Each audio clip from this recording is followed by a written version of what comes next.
ఇదిగో పిల్ల, చేపలు తీసుకున్నాను, నీట్గా కడిగేసి వండు. అత్తయ్య గారు, ఇవి నేను కడగలేను, నాకు ఎలర్జీ. కొంచెం మీరు కడిగేసి ఇచ్చేస్తే నేను కూర వండేస్తా. ఏ తినడం తప్ప కడగడం రాదేటి? మర్యాదగా కడిగేసి వండు.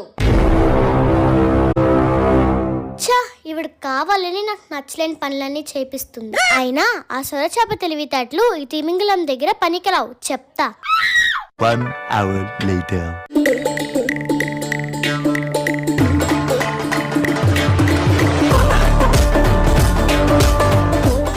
ఏంటి పిల్ల, చేప నీసి వాసన వస్తుంది, సరిగ్గా కడగలేదా నువ్వు? నాకు చేపలు కడగడం అంటే ఇష్టం లేదు అత్తయ్య గారు, మీరు కడగమన్నారు.